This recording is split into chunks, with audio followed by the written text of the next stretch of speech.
itu serius soal pertanyaan membubarkan DPR. Menurut saya bahaya pikiran untuk membubarkan DPR itu.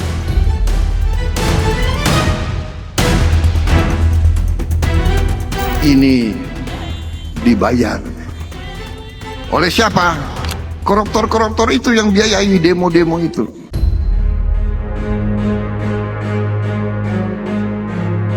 Kalau saya anggota dewan mau gaji 1 miliar sebulan, saya oke. Tapi kamu buka dong anggaran kamu semua. Ini justru saya pengen penjelasan yang lebih detail, lebih akurat.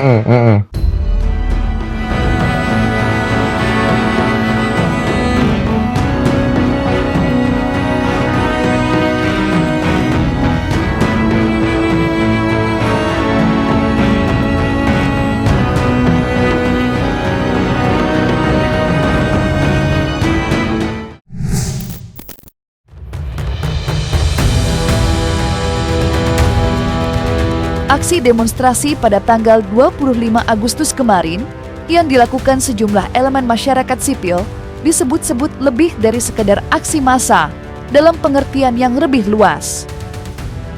Bagaimana tidak, aksi demonstrasi tidak hanya berpusat di Jakarta, tetapi juga sejumlah daerah mulai dari Jakarta, Riau, Medan, hingga Surabaya.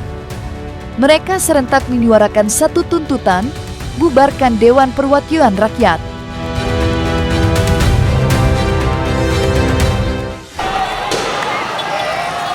Mundur lagi nih.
bakti ku berikan, adil dan makmur keberjuangan. Merdeka! Salam pergerakan! Salam pergerakan! Salam pergerakan! Tolong dengarkan, tidak ada yang melakukan pelemparan anarkis. Ya, sekali lagi kita ingatkan. Kita ingatkan jangan menentang, jangan anarkis, sekali lagi. Ya, jangan anarkis, jangan anarkis. Jangan anarkis, tidak ada gunanya. Tenang, tenang, tidak ada gunanya. Tidak ada gunanya, tidak ada gunanya. Ya, tidak ada gunanya. Ya,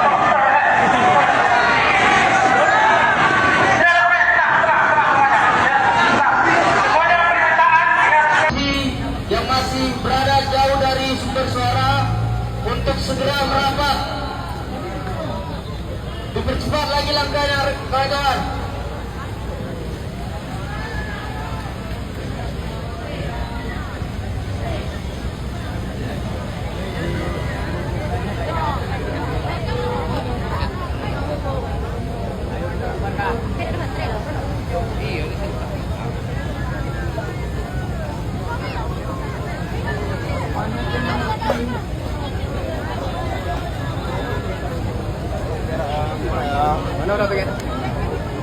Untuk kawan-kawan mahasiswa, kita merapat ke depan. Sekali lagi untuk rekan mahasiswa, kita merapat lagi ke depan. Kita hari ini aksi damai. Kami harapkan untuk rekan-rekan mahasiswa segera merapat ke depan.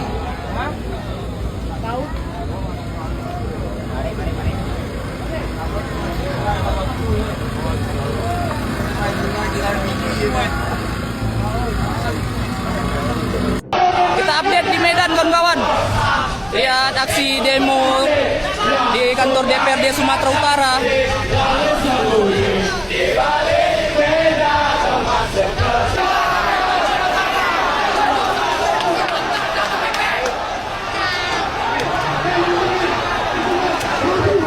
Satu kata, revolusi, revolusi, revolusi, revolusi.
Aksi demonstrasi pada tanggal 25 Agustus kemarin yang berakhir ricuh tidak hanya menjadi pemberitaan media nasional, tetapi juga menarik media internasional. Ya, media luar negeri dari berbagai negara ramai-ramai memberitakan aksi demonstrasi aliansi mahasiswa, pelajar, dan koalisi masyarakat sipil yang kemarin digelar di Jakarta yang menuntut dibubarkan DPR berakhir bentrokan dengan petugas keamanan.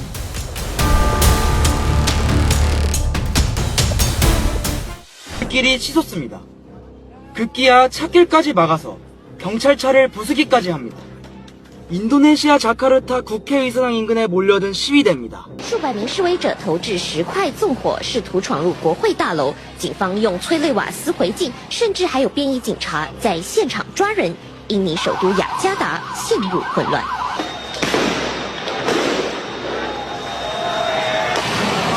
Indonesia membanjiri jalanan di Jakarta bagi membantah allowance dan faedah yang dianggap berlebihan untuk ahli parlimen. Kumpulan penunjuk perasaan juga berarak di sekitar kawasan parlimen sambil menuntut pemotongan gaji bagi ahli parlimen. ทวงสมาชิกรัฐสภาที่ได้เงินเดือนเยอะเกินไปค่ะ เขาบอกว่าได้เกือบ 200,000 ในขณะที่รายได้เฉลี่ยแรงงานที่นี่เนี่ยอยู่ที่ประมาณ 6,000 Gerakan massa pada aksi demonstrasi yang digelar di depan gedung DPR RI pada tanggal 25 Agustus kemarin dengan membawa satu tuntutan, bubarkan DPR RI, tidak hanya diwarnai kericuhan yang meluas, bentrokan berdarah terjadi, berbagai ruas jalan, hingga penangkapan ratusan demonstran, tetapi juga kecurigaan dari sejumlah kalangan. Banyak pihak menduga jika aksi demonstrasi yang dilakukan secara organik oleh sejumlah elemen masyarakat dicurigai ditunggangi oleh pihak-pihak asing yang mengambil keuntungan. Kecurigaan adanya pihak-pihak yang menunggangi kemarahan rakyat pernah disindir pedas oleh Presiden Prabowo dalam pidatonya. Ini dibayar oleh siapa? Koruptor-koruptor itu yang biayai demo-demo itu. Ingat, rakyat Indonesia di tahun 2025 ke depan bukan rakyat Indonesia tahun 90-an. Rakyat Indonesia sekarang pandai-pandai. Rakyat Indonesia punya gadget semua. Rakyat Indonesia itu menangkap siapa pemimpin yang benar dan siapa pemimpin yang tidak benar. Dan ternyata memang ini adalah rekayasa. Ini dibuat-buat. Ini dibayar. Oleh siapa? Oleh mereka-mereka yang ingin Indonesia selalu gaduh. Indonesia selalu miskin.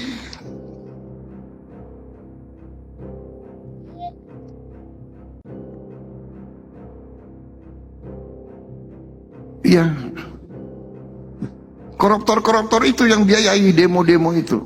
Kalau melihat perbedaan demo antara hari ini sama demo-demo sebelumnya, kalau demo sebelumnya itu titik medis sudah jelas nih, titik medis sudah jelas, logistik udah jelas, orang-orang juga dipantau juga udah jelas. Kalau demo kemarin kita juga bingung, jujur aja kita ada di lapangan pun bukan untuk berorasi atau segala macam, ini siapa gitu loh. Jangan sampai ditunggangi ya. Iya. Kalau demo kemarin itu aneh. Aneh kenapa? Aneh bener, ada stasiun TV yang live. Sebelumnya tuh nggak pernah ada stasiun TV yang live, nggak ada titik medis, nggak ada suplai logistik. Jadi kayak Mas Aliar tiba-tiba datang, dan anehnya, aku harus ngomong kayak gini karena waktu orang nanya, kenapa bang lebih ini? Anehnya adalah, kan kita tahu akun-akun yang pro government ya, beberapa akun pro government justru mendukung supaya demo ini terjadi. Akun-akun yang dulunya itu selalu ngefitnah kita.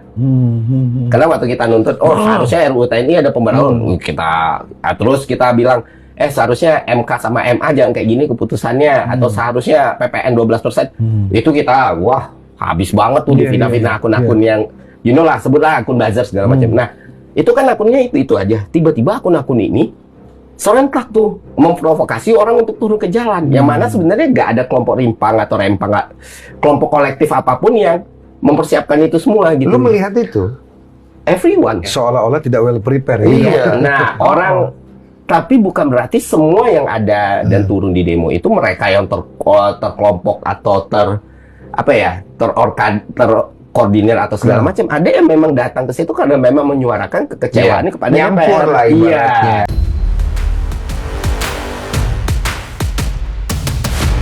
Dalam sepekan ini, aksi demonstrasi yang kemarin digelar di depan gedung DPR RI sukses menarik perhatian publik.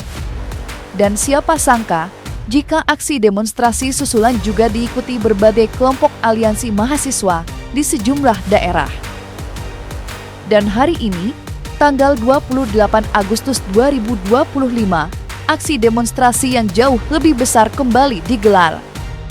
Tidak hanya di Jakarta, tetapi juga 28 provinsi lainnya serentak menggelar aksi demonstrasi yang dipimpin langsung oleh Partai Buruh dan Konfederasi Serikat Pekerja Indonesia. Dalam keterangan persnya, Ketua KSPI, Said Iqbal menyebut jika aksi demonstrasi akan dipusatkan di depan Istana Negara dan di depan gedung DPR RI, aksi demonstrasi kali ini disebut-sebut akan diikuti puluhan ribu buruh dengan membawa 6 tuntutan. Salah satunya hapus salte sourcing dan naikkan gaji buruh.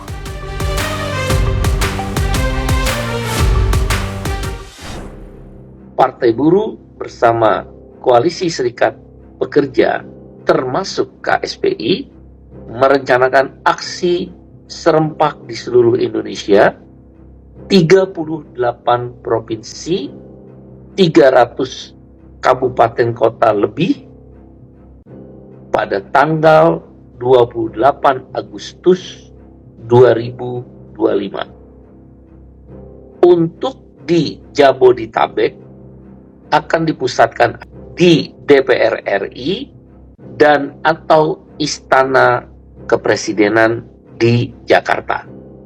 Sekitar 10.000 buruh dari Jabodetabek akan masuk ke Jakarta aksi pada tanggal 28 Agustus tersebut. Sedangkan di provinsi-provinsi lainnya dan kabupaten kota, terutama di kota-kota industri, akan serempak juga pada tanggal 28 Agustus melakukan aksi buruh besar-besaran yang jumlahnya puluhan ribu. Kalau di Jakarta 10.000, di total di luar Jakarta juga puluhan ribu. Bahkan kalau ada serikat buruh yang ikut bergabung lebih besar lagi, bisa ratusan ribu. Aksi serempak di seluruh wilayah Indonesia ini kami namakan adalah HOSTUM, singkatan dari hapus outsourcing, tolak upah murah. Jadi aksi ini dinamakan aksi damai menyampaikan aspirasi yang diberi nama HOSTUM. Dan kita juga sudah komunikasi dengan TikTok Indonesia. Dengan Meta Indonesia juga kami sudah komunikasi. Yang belum adalah karena platform X tidak ada kantor. Dan ini kita juga harus sampaikan ke publik bahwa X itu tidak punya kantor di Indonesia.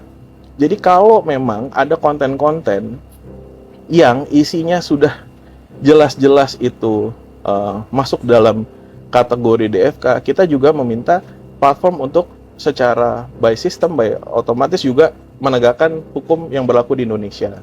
Ini tujuannya satu, teman-teman. Satu, menjaga ruang digital kita agar aman buat kita semua. Kedua, tadi ruang-ruang demokrasi ini ya juga bersih dari hal-hal dari penggiringan-penggiringan yang tidak benar gitu loh. Ya, kami akan tetap menampung semua aspirasi, masukan dari masyarakat, dan kami minta masukan dari semua masyarakat untuk membantu memperbaiki kinerja dari DPR untuk bisa sama-sama kita perbaiki dan dalam membangun bangsa dan negara. Mengajak masyarakat untuk melakukan aksi dengan live TikTok. Mohon maaf, dengan live sebuah media sosial yang metodenya kalau nggak salah itu berharap ada gift ya, ada hadiah dan lain sebagainya. Kemarin sudah kami sampaikan, kami melibatkan berbagai stakeholder dalam penanganan para pihak yang diamankan kemarin. Nah, tolong sama-sama kita jaga, dan kepada rekan-rekan kami yang akan melakukan aksi penyampaian pendapat besok, ini mohon juga kita bekerja sama menghindari pihak-pihak lain yang ingin mencoba memanfaatkan situasi, masuk, tanda kutip, menyusup, yang membuat nama menjadi tidak baik bagi para pihak yang tadinya sudah berkomunikasi aktif dengan Polda Metro Jaya akan menyampaikan pendapat.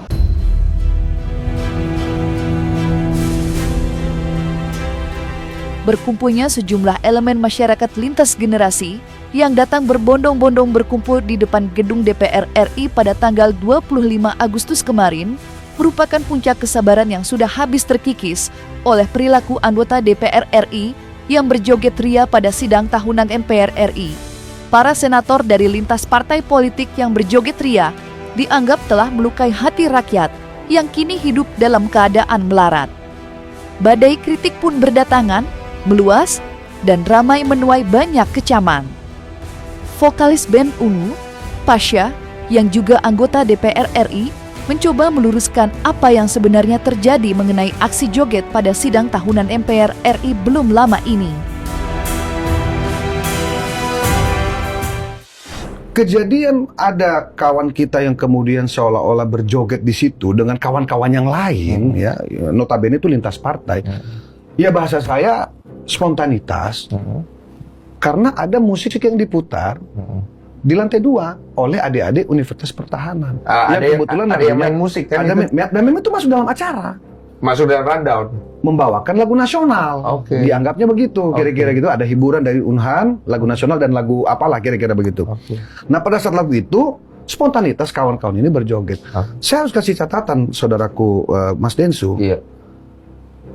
Kalau DPR ini kan representasi masyarakat. DPR ini tidak tunggal loh. Kita ini berdiri mewakili banyak orang. Yang kita bagi di dapil-dapil kita masing-masing. Saya, Jakarta Barat, Jakarta Utara, Pulau Seribu. Daerah sini. Artinya aspirasi, meskipun cakupan tugas kita nasional. Gitu loh. Nah, yang saya ingin sampaikan gini. Apa salah kalau kemudian representasi masyarakat, dalam hal ini teman-teman DPR, bergembira karena pidato kenegaraan Bapak Prabowo Subianto sangat paripurna. Sangat paripurna. Apa isinya pidatonya? 10 bulan kinerja beliau, semua luar biasa. Belum selesai polemik joget anggota DPR RI pada sidang tahunan MPR RI, muncul isu dalam waktu dekat gaji hingga fasilitas rumah anggota DPR RI akan dinaikkan dengan nominal yang fantastis. Isu kenaikan gaji anggota DPR RI di tengah kondisi perekonomian yang stagnan, ibarat luapan minyak diguyur ke bara api, tidak hanya membuatnya menjadi kobaran besar, tetapi juga membakar. Ya, dengan cepat, berita kenaikan gaji DPR RI membakar amarah publik. Sejumlah kalangan turut angkat bicara mengenai isu kenaikan gaji DPR RI yang menurutnya tak pantas dilakukan di tengah kondisi bangsa yang serba sulit.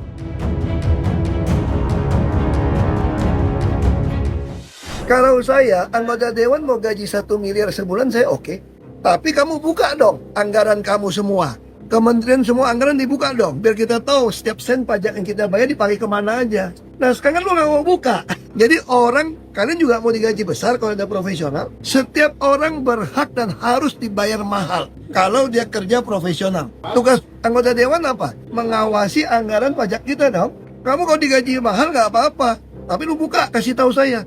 Saya nggak mau tahu nggak pemerintah pakai duit berapa. Ya arti kan nggak lakukan tugasnya dong. Termasuk PDI Perjuangan, saya sampaikan sebagai ketua, kita otokritik kepada PDI Perjuangan. Anda ini anggota parlementer, partai itu ngomong. Kenapa Anda semua diam, tidak ngomong? Anda mesti ngomong dong anggota dewan. Nah kita kritik, di DPR kita, di partai kami kritik. Termasuk PDIP, kemana aja kalian gitu loh. Jangan cuma mau terima gaji. 1 miliar juga nggak apa-apa. Saya bilang menteri mau gaji 16 miliar setahun juga boleh. Tapi nggak ada tunjangan rumah. Jangan-jangan tunjangan rumah lu lebih dari 20 miliar setahun. Gara-gara perbaikan servis, bongkar, rehab. Ini yang justru saya pengen penjelasan yang lebih detail, lebih akurat dari saudara saya Ferry. Yang dikatakan kenaikan tunjangan itu dari sisi mana, yang mana? Saya merasa sebagai anggota DPR belum ada loh tahun ini ya. Belum ada kenaikan tunjangan. Jadi sebenarnya wacananya bahwa ada tunjangan, iya. Bertambah tunjangan, Mbak. Belum ada. Terus yang dibilang 3 juta per bulan. Nah itu dia saya katakan, itu hitungan dari mana? Nah itu kenapa narasi itu sampai ada gitu? Loh, kok nanya saya? Mestinya Ferry nanya, cari tahu dong di mana, digali tuh. Loh, begini, satu tunjangan, tunjangan kehormatan sudah ada. Dari awal kita dilantik sudah ada. Itu sudah ada. Ini kan soal isu bahwa ada kenaikan tunjangan. Nah ini kita tanya di mana? Kita juga dalam tanda petik, wah asing juga nih kalau ada kenaikan. Iya dong. Iya dong. Tapi begitu isu ini menguat, kita juga bingung.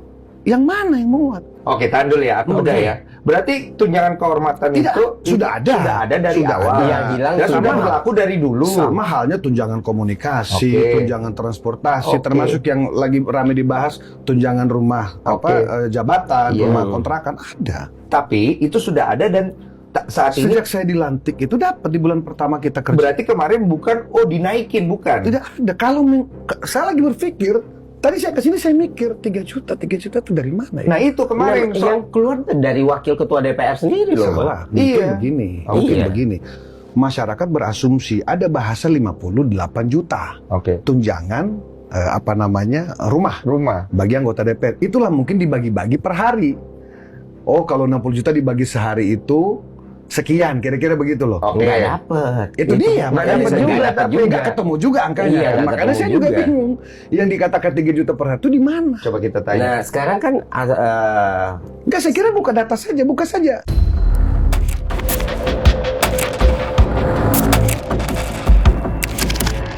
Meluapnya amarah rakyat yang menuntut dibubarkannya DPR RI mendapat kecaman keras dari anggota DPR RI dari politisi Nasdem, Syahroni. Politisi yang dikenal Crazy Rick Tanjung Priuk itu menyerang balik para pengkritik yang meminta DPR dibubarkan dengan sebutan kasar dan tak pantas. Apalagi hal tersebut diucapkan oleh seorang anggota DPR yang dipilih rakyat. Pernyataan tak pantas Syahroni mendapat tanggapan keras dari berbagai kalangan, salah satunya dari kalangan diaspora, Salsa Hutagalung. Ajakan debat terbuka pun segera dilayangkan Salsa. Menurutnya, sebagai anggota DPR RI, tidak sepantasnya Syahroni bertindak dan berucap arogan.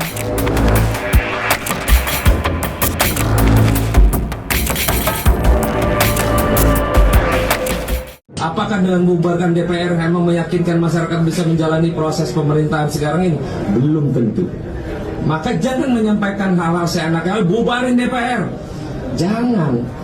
Memang yang ngomong itu rata-rata orang yang nggak pernah jadi duduk di DPR. Kita boleh dikritik, mau bilang nggak apa-apa. Nggak apa-apa.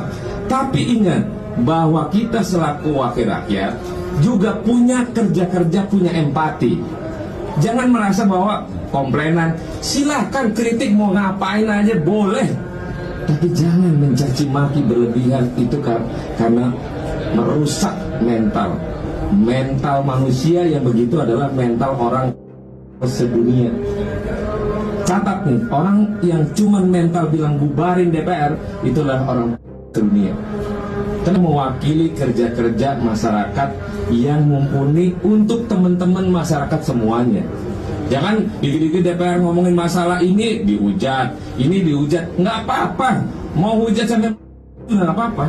Masih berdiri DPR-nya sampai kapanpun tidak akan berubah. Sama aja. Terima kasih ya. Tahu diri ya, kalau berani ngatain bos kamu, setidaknya jangan dimakan duitnya. Udah setiap hari dimakan duitnya, di-enjoy tanggungannya, bisa gila hormat petantang-petenteng, ngatain. Sekarang aku mau kamu mikir dua hal. Yang pertama, kita adu debat deh. Kita nggak usah saling ngatain. Kita adu debat aja gimana. Ini topiknya tentang tunjangan ya. Apakah tunjangan DPR itu berkontribusi terhadap kesejahteraan masyarakat atau enggak? Kalau kamu kalah, gagalkan tunjangan DPR. Kalau aku yang kalah, dengan legowo aku akan support kamu untuk dapat tunjangan itu. Gimana? Berani nggak? Ditonton tuh sama seluruh masyarakat kamu. Kedua, coba kalau bisa sekali-sekali baca sejarah, terutama tentang revolusi Prancis di abad ke-18. Nggak usah jauh-jauh ke Prancis deh, tahun 98 aja. Kamu udah ada kan tahun itu kan? Lihat tuh, diktator 32 tahun jatuh di tangan masyarakat. Karena apa? Gagal mensejahterakan petantang-petenteng lagi dia dan sekeluarga. Ahmad Syahroni, jawab ya tantangan debat dari aku. Kapan? Kasih tahu. Kita jalankan, kita laksanakan. Banyak juri-juri debat yang profesional. Jangan ambil dari teman-teman kamu lagi. Gak punya empati mereka semua soalnya. Aku bener-bener murka banget ya lihat kearoganan dari karyawan kita di DPR, Ahmad Syahroni dari Partai Nasdem. Kenapa kita minta untuk bubarkan DPR? Satu, mereka udah gagal dalam menjalankan mandat dari masyarakat yang diberikan kepada mereka. Negara kita sedang defisit. Pemerintah mau mengeruk pajak sebesar-besarnya dari mulai pendapatan, PPN, dan lain sebagainya, sampai pajak PBB juga mau dinaikin secara luar biasa kan sama pemerintah. Udah dari situ, kita, Indonesia, menghabiskan APBN tahun 2025 sebanyak 9,96 triliun. Sebesar itu untuk DPR RI. Apa capaian mereka sama ini? Berapa banyak mereka berhasil meningkatkan kesejahteraan masyarakat? Berapa banyak mereka berhasil mengentaskan kemiskinan? Kalau udah bicara hasil, mereka semua loyo dan diam. Tapi kalau bicara dengan tunjangan, ngatain berani mereka kepada masyarakatnya. Luar biasa ini ya, karyawan rakyat kita yang nggak tahu diri. Ahmad Syahroni, denger ya, aku adalah juara debat se-Asia Pasifik di Nanyang Technology University tahun 2014, waktu dulu aku jadi mahasiswa. Aku adalah mahasiswa 1 berprestasi GEM tahun 2014. Aku mewakili Indonesia dan masuk sampai quarter final di lomba debat dunia di Berlin tahun 2012. Jadi, saat kamu ngatain kita top, aku kasih kamu bukti ya. Kita lihat siapa yang sebenarnya benar-benar top di sini. Sekarang aku mau bahas nih kata-kata kamu di konferensi pers itu. Kita harus menjunjung adat istiadat. Adat istiadat apa yang kamu junjung? Kita sebagai masyarakat Indonesia, adat istiadat kita adalah solidaritas, kesejahteraan, persatuan. Adat istiadat apa yang kamu bela? Maling uang rakyat, korupsi, janji-janji palsu. Itu tidak mewakili masyarakat Indonesia lagi. Itu mewakili kamu, partaimu, dan kepentinganmu.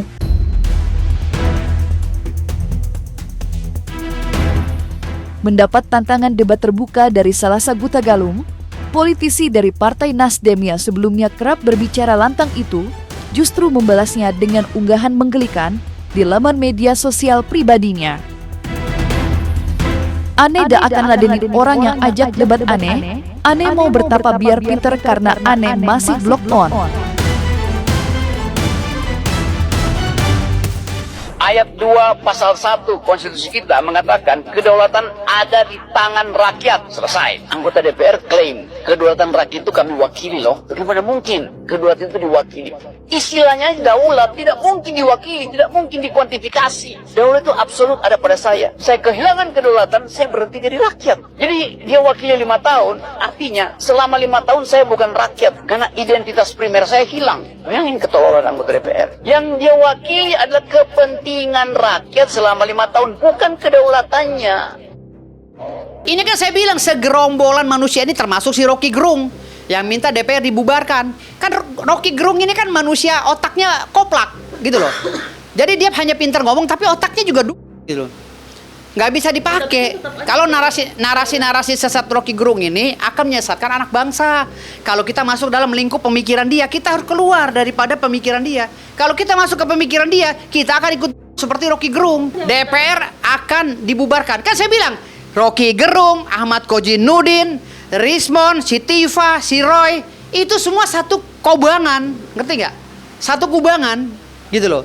Jadi satu kubangan yang tidak terpisahkan, gitu. Makanya saya bilang tadi di sini, ini manusia sampah masyarakat, harusnya segera ditahan, biar negara ini kondusif, gitu loh.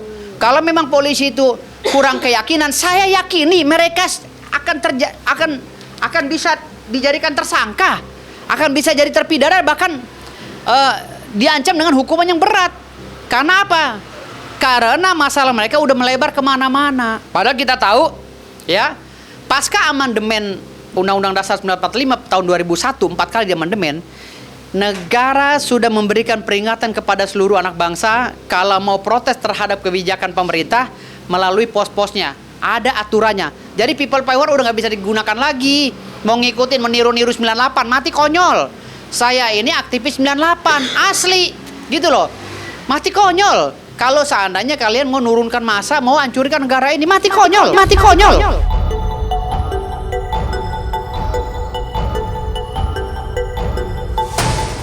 Mohon maaf dengan kata-kata ini, tapi ketika Anda mengatakan sebagai wakil rakyat, saya wakil rakyat, kami tidak pernah mewakilkan kepada Anda untuk berbuat tindakan-tindakan yang melanggar hukum, norma, dan etika.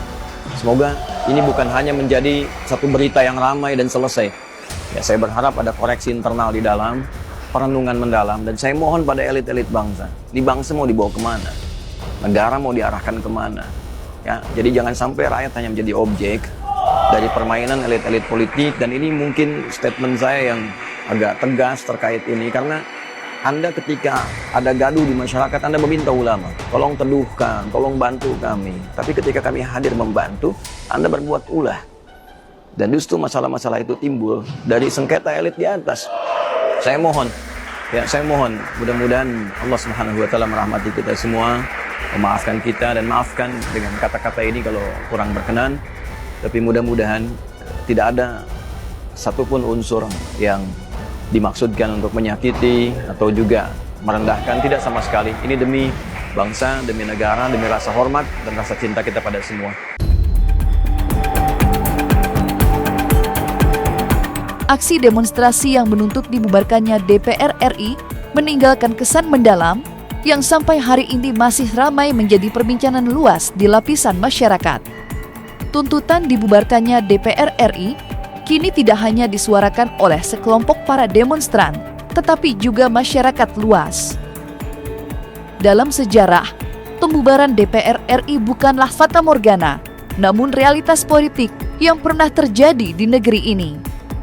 Lantas, apa pandangan mantan Polhukam Profesor Mahfud MD mengenai desakan dibubarkannya DPR RI?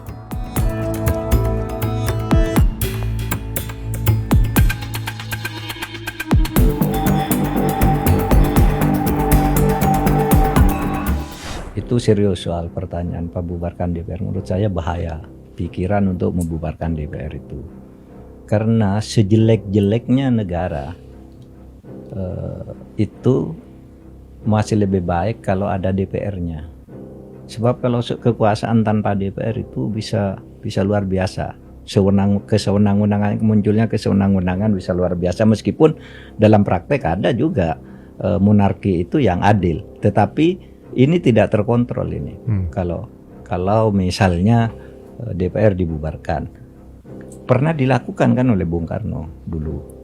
Tapi lama-lama karena DPR-nya tidak ada, Bung Karno semakin lama semakin jauh bertindak sendiri, sewenang-wenang. Undang-undang tidak pernah dibuat lagi, yang dibuat Penpres waktu itu, penetapan presiden itu undang-undang, tapi tidak dibuat bersama presiden, dibuat sendiri oleh Bung Karno. Yang itu diberlakukan sebagai undang, bisa menghukum orang, bisa nangkap orang, bisa membubarkan pengadilan dan sebagainya.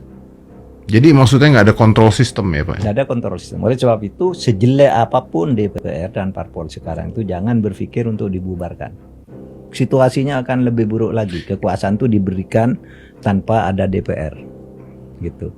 Nah oleh sebab itu sekarang tinggal kita perbaiki aja DPR. Kan DPR sekarang digugat. Bubarkan DPR itu kan karena mereka itu seperti memfungsikan diri tidak sebagai wakil rakyat. Terkadang berkolusi juga dengan istana kan, kadangkala di dalam pembuatan undang-undang macam-macam. Nah itu aja diperbaiki.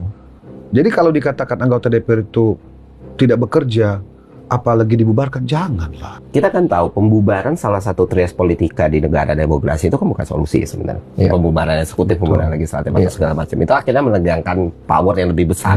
Betul. Ujung-ujungnya ya bisa jadi junta, bisa jadi hal-hal yang buruk terjadi dan segala macam. Karena seburuk-buruknya DPR itu representatif. Artinya yang harus kita lakukan adalah mengkritik, benar-benar mengkritik apa yang harusnya baik untuk dilakukan dan tidak dilakukan. Begitu juga dengan eksekutif.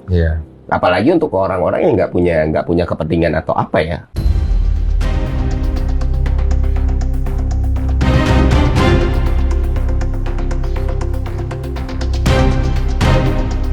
Nah, selesai sudah Cumi Lovers. Jangan lupa untuk like, subscribe, dan juga share channel YouTube Cumi Cumi.